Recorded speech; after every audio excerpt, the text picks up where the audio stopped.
Hi. That was my introduction. I want to tell you a story of 2 seconds of my life. It's going to take me 8 minutes, so don't get excited. But just 2 seconds. And it happened about 4 or 5 weeks ago, about 2 miles from here at my alma mater at Cincinnati Christian University in Price Hill. After 18 years, they invited me to come back and speak because they felt I was safe at this point. It's a Bible college, so they mass produce pastors, and there's not a lot of Bible colleges that have filmmakers that come out of them that get a movie in theaters nationwide. So it seemed appropriate, I guess, that they would invite me to speak. And after I spoke to the student body, they invited the students to come to a question and answer session, and 100 people showed up, which was way more people than liked me when I was a student at Cincinnati Christian University. And it felt really weird to be that popular for a second. And they started asking me questions, and I want to tell you the story of my life that happened in 2 seconds between the first question that was asked to me and the response I gave. A kid about 21 years old raised his hand. He was wearing gym shorts and a sweatshirt, and I called on him, and he said, Mr. Boyd, that's hilarious. He said, Mr. Boyd, what's it like to be so successful, and what advice would you give to the rest of us? My immediate reaction, I couldn't help it, was to laugh. Because I never think of myself as successful. I'm pretty sure I'm not. But it felt pretty good that a kid thought I was. I was going to take it in because my mom and my wife are the only other people who ever say that. So it felt nice for a second, but then I was paralyzed and I couldn't speak for what felt like a long time, but I think it was about 2 seconds. And I had this flash into my mind. It was a piece of paper hanging on a door in my 8th grade guy's locker room. It was the posting of the basketball team, the kids that had made it, and were posted on this, just like in the movies, just like you'd see. And I remember all of us gathered around, and I needed this. You don't understand. I was not a lady killer in 8th grade. I had no hope. I had just moved there from Kentucky, and I had a thick accent. It was in Columbus, Ohio. And I had a bowl haircut and big, fat, brown plastic glasses and about 20 extra pounds that you shouldn't have in 8th grade, especially if you want to be a basketball player. And I thought this was my only hope, was to make this team and to start dating a cheerleader, and then it would all be set. And I looked, and lo and behold, my name was the number one on the list. And there was a space between my name and all the other names, as if my name was the one that was the best, and everyone else was just second thoughts. And then I looked a little closer, and in that section above everyone else's name, it said players. And in the section above my name, it said manager. And the coach came out as we were all gathered around. He said, Joe Boyd, listen, you got a basketball mind, you just don't have a basketball body, so we'd love for you to be the manager on this team. And he meant it as a compliment, and it wasn't. It was not good for me.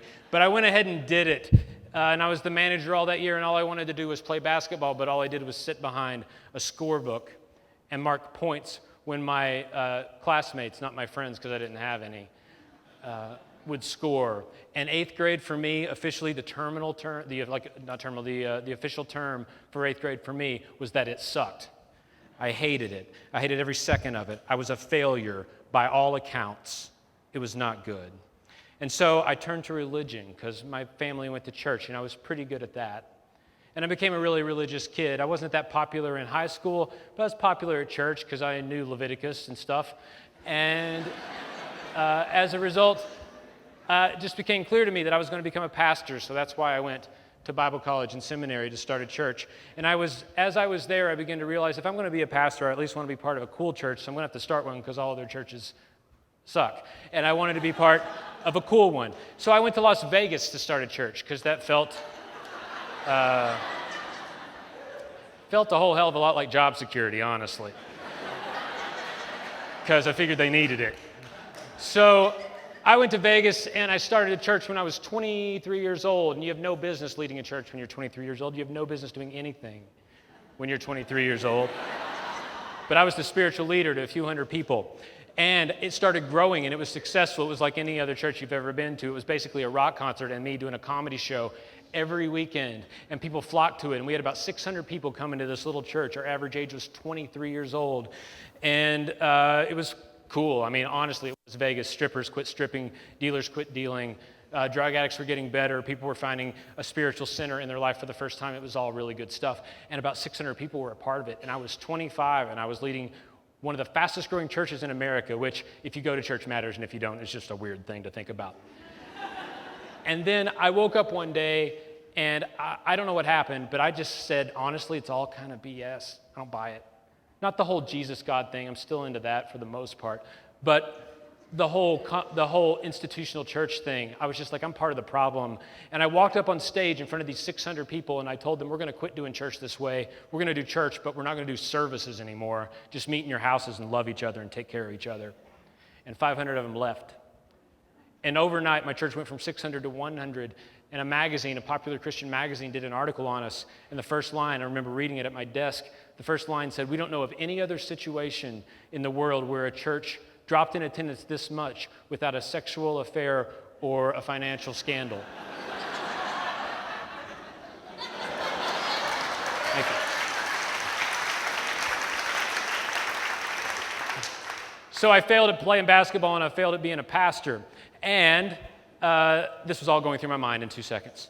And I didn't know what else to do, so I went from working at the church to working at the Rio Casino, doing comedy, because the only other thing I knew how to do was act and improvise, and it was always a hobby, but it became my career, and I did that. And then from there, I got an offer to have an agent, and I went to Los Angeles, and I worked in the acting business as a full-time actor, auditioning every single day for 3 years. And if you want to learn about failure, that's it, because every room you walk into is full of people who look exactly like you, except just a little better looking, and just a little more talented, and just a little bit more well-known. And I did that every day, and I have stories upon stories of getting called back, getting an audition, and then getting a second one for the part of Andy on The Office, which maybe you've heard of, for a recurring role on Lost, a TV show maybe you've heard of, for a third callback for an Adam Sandler movie where I was going to co-star with him that he ended up giving to Rob freaking Schneider,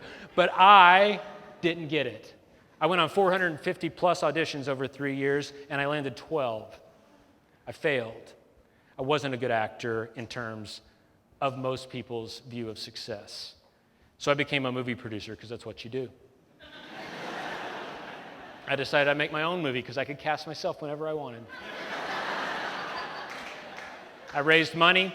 It took me 3 years to raise the money for my first movie. I made a very funny movie called Hitting the Nuts. That's a poker mockumentary that you've never heard of, because nobody wanted to buy it, and it lost money, and I failed as a producer.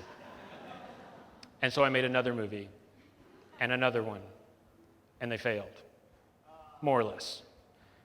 And then I made one called A Strange Brand of Happy that made it in 45 theaters across the country, and my school thought it was cool enough to have me come talk to them. And then that kid asked me how it felt to be successful. I thought of that. But you know what else I thought of was what I read that morning. I looked on Rotten Tomatoes. Ugh. 88% of the people that saw my movie said it was good, but 2 top critics said it was terrible. The LA Times and the Hollywood Reporter gave me 1 out of 4 stars. They said it was 90 minutes of incompetent filmmaking. And then I thought, I got a movie that was reviewed by the Hollywood Reporter and the LA Times.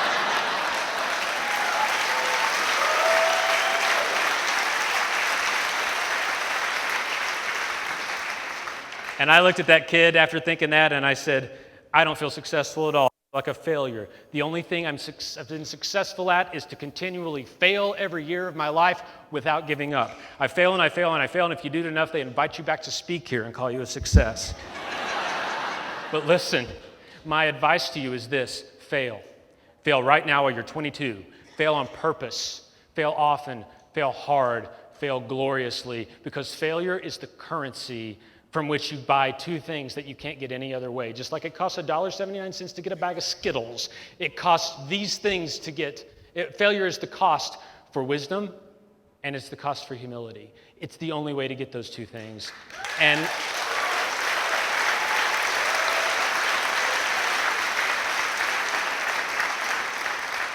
if I would encourage you to project your life out to when you're 103 years old and sitting on a porch in a rocking chair, and some kid walks up and wants to hang out with you for 5 minutes, he's going to want to hang out with someone who's wise and humble.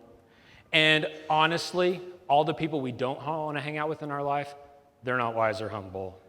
If you want to be a person, a good person who matters, you got to be wise and humble, and the only way to do it is to fail. So my encouragement to you right now, this whole 8 minutes that I spent was a waste of my time, quite honestly, if you don't walk out of here and freaking fail.